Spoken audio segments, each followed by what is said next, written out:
Hello मंडळी, बियांपासून जे आपण रोप बनवलेलं सोनचाफ्याचं त्याला जो प्रतिसाद मिळालेला आहे त्याबद्दल खूप सारे धन्यवाद सर्वांना।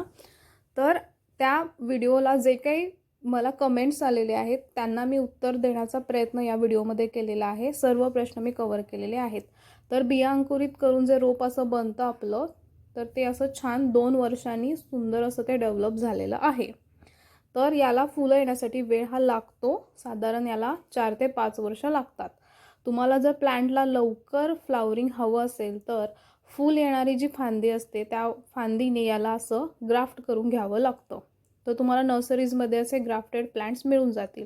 त्याला फूल येणाऱ्या फांदीने ग्राफ्ट केलं जातं, बियांपासून बनवलं जातं आणि नंतर त्याला असं ग्राफ्ट केलं जातं, त्यामुळे त्याला लवकर फ्लावरिंग येते। आणि या प्लांटची जी ग्रोथ आहे ती स्लोच आहे। बियांपासून जे रोप बनतं हे हळूहळूच डेव्हलप होतं आहे। तर आपण नेमका डिफरन्स काय आहे बियांपासून बनवलेल्या रोपामध्ये आणि ग्राफ्टेड प्लांटमध्ये हेही जाणून घेऊयात। तसेच थोडक्यात प्लांट मेंटेनन्स सुद्धा पाहून घेऊयात आणि विचारलेले जे प्रश्न आहेत त्याची उत्तरही तुम्हाला या व्हिडिओत मिळून जातील। तर बिया अंकुरित करून बनवलेलं जे सोनचाफ्याचं रोप आहे ते छान डेव्हलप झालंय। 2 वर्ष झाले हे या पॉटमध्ये आहे। बरेच जण म्हणत होते की किती छान ते डेव्हलप झालंय किंवा केवढं झालंय ते दाखवा, तर ते असं झालेलं आहे।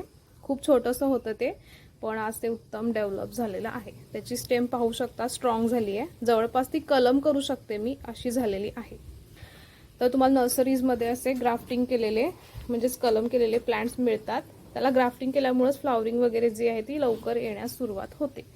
तर बिया अंकुरित करून जे झाड बनतं किंवा रोप जे आपण बनवतो त्याला वेळ हा लागतो, कारण ते सीड जर्मिनेशन प्रोसेस पासून बनतं आहे। तसंच तुमच्या आजूबाजूचं वातावरण किती फेवरेबल त्या प्लांटसाठी असणार आहे ते सुद्धा महत्त्वाचं असतं। तर खूप सारे एक्सपेरिमेंट नंतर मी हा प्लांट बनवू शकले आहे। तर प्रयत्न करत राहायचे, तुम्ही नक्की सोनचाफ्याचं रोप हे बनवू शकाल। लेंदी प्रोसेस आहे आणि थोडं ट्रिकी सुद्धा आहे त्याचं प्लांट बनवणं, पण आपण प्रयत्न केला तर ते शक्य होऊ शकतं। आणि असा जेव्हा तो स्ट्रॉंग त्याचं स्टेम होतंय तेव्हा तुम्ही त्याला छान कलम करू शकता, म्हणजेच ग्राफ्ट करायचं फूल येणाऱ्या फांदीने, तेव्हा त्याला लवकर तुम्ही फ्लावरिंग मिळवू शकता। बियांपासून जेव्हा आपण रोप बनवतोय, जर आपण त्याला ग्राफ्टिंग नाही केलं, कलम नाही केली अशी, तर ते नॅचरली 7 ते 8 वर्ष घेतं फ्लावरिंग होण्यासाठी। मुळात प्लांट डेव्हलप व्हावं लागतं प्रॉपर, तेव्हाच ते फ्लावरिंग करणार। आणि सोनचाफ्याच्या प्लांटची डेव्हलपमेंट जी आहे ती स्लोच होते जेव्हा आपण ते बियांपासून बनवतोय। हे स्टेम कटिंग पासून शक्यतो बनवलं जात नाही, बियांपासूनच ते डेव्हलप केलं जातं आणि मग त्याला ग्राफ्टिंग केलं जातं असं, जेणेकरून त्याला फ्लावरिंग लवकर येईल आणि प्लांट लवकर डेव्हलप होईल। हीच त्याची प्रोसिजर साधारण असते। डायरेक्ट फांदी लावून सोनचाफा डेव्हलप केला जात नाही, कलम केलं जातं त्या डेव्हलप झालेल्या प्लांटला। प्लांटची जशी रिक्वायरमेंट आहे, प्लांटची जशी ग्रोथ होते आहे, तसं तुम्ही त्याला पॉट जो आहे तो वाढवत न्यायचा आहे। हा दुसरा पॉट आहे या प्लांटसाठी। आधीचा जो छोटा पॉट होता तो मी बदलला आहे, कारण याला स्पेस लागते छान ग्रोथ होण्यासाठी, रूट त्याचे डेव्हलप होण्यासाठी, तेव्हाच ते उत्तम ग्रो करेल। त्यामुळे मोठा पॉट तुम्ही सोनचाफ्याच्या प्लांटसाठी नक्की वापरा, जर कुंडीमध्ये तुम्ही तो लावत असाल तर। जमिनीमध्ये लावणं हा कधी सुद्धा बेस्ट आहे, तो खूप लवकर डेव्हलप होऊन फ्लावरिंग वगैरे करायला लागतो। सोनचाफा प्लांट जर जमिनीमध्ये असेल तर तो उत्तम ग्रोथ करतो। पोषक तत्व जी असतात ती त्याला जमिनीतून मिळतात, खूप सारे मायक्रो न्यूट्रिएंट त्याला मिळतात, त्यामुळे प्लांटची ओव्हरऑल ग्रोथ खूप छान होते। हार्ड प्रूनिंग केली होती मी प्लांटची पावसाळ्याच्या आधी, खूप छान त्याला नवीन स्प्राउटिंग डेव्हलप झालेले आहेत। महिन्यातून एकदा तुम्ही याला कंपोस्टिंग करायचं आहे आणि योग्य प्रमाणात पाणी द्यायचं।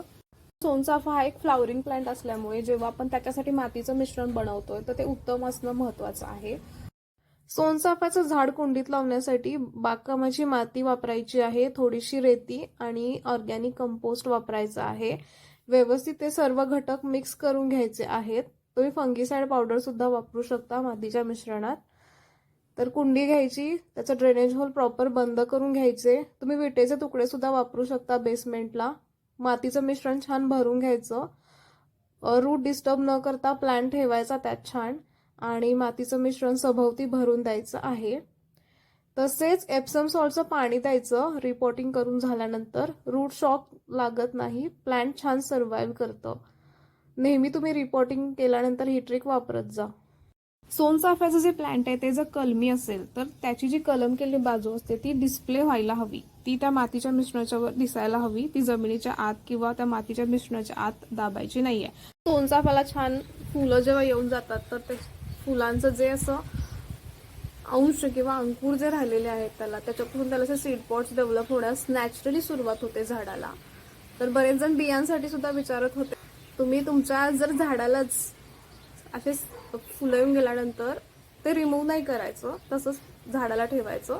तुम्ही त्याला असं नंतर सीड पॉट नॅचरली डेव्हलप झालेले पाहू शकताय आणि तुम्ही असा प्लांट एक्सपेरिमेंट सुद्धा करू शकता सोनचाफ्याचा. तर तुम्हाला स्वतःच्या प्लांटलाच ते सीड पॉट मिळून जातील.